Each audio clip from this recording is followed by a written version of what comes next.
boat was made in Toronto, Canada. There's also a manufacturer in Germany and, of course, in China. Oh, I just stuck in the hole too. That thing has not been burned. We're going to varnish that because it's been polyurethane. In rain, try to get in sync with the people in front of you. Good, that's better. Good job. Stacked. You're not going to do this kind of thing. And you don't want that paddle to go more than an inch above the water.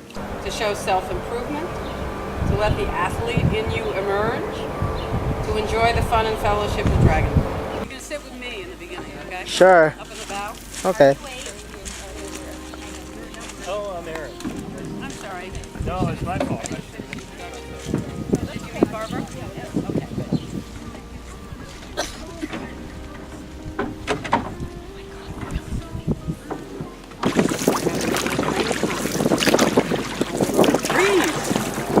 Kind of fun watching everybody else suffer. We're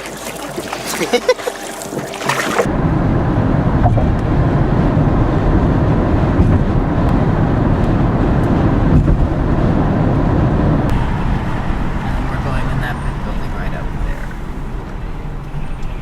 I'm wondering if that car in front of us is a member of the team, because it's a Vermont license plate. Let's see.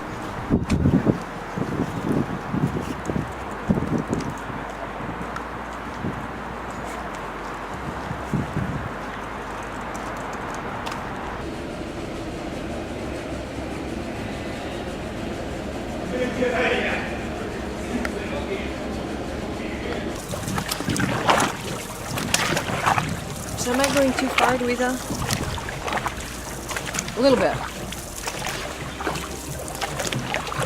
In North America, dragon boating has been associated with breast cancer survivorship ever since it started back, I think, in the 80s, 70s or 80s.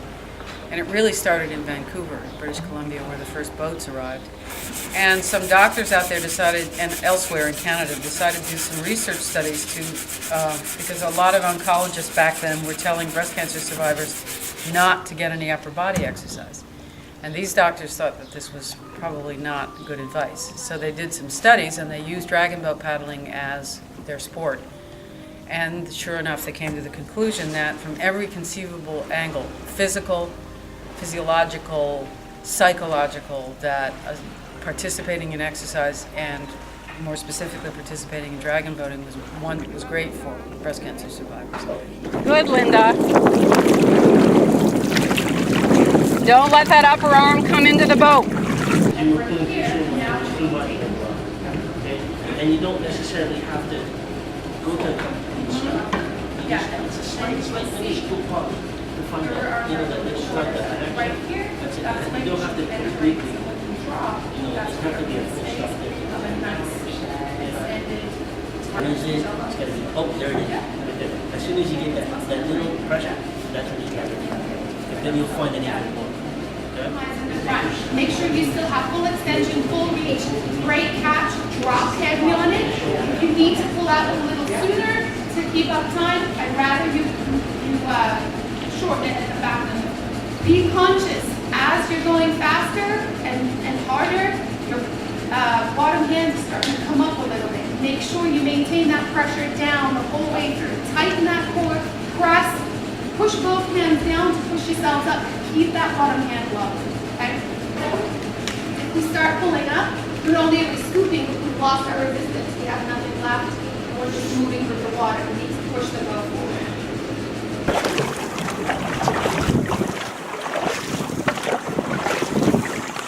Good. Let's get together here. We're going to be thinking about timing. Okay. Team 2 is going to come out. Team 2 is going to come out on the count of 3. 3, 2, 1, out. That's right. Keep that paddle up. Good. Working on being out of the boat and being in sync and keeping that balloon. And then I'm going to ask you to close your eyes. It's fun. Because once you pick up the rhythm, you can almost tell, what's going on. I wouldn't advise this under normal circumstances, but it's an interesting lesson in feeling the boat go through the water. A minute. Paddles up. So offer some comments if you'd like. I will eventually. Go.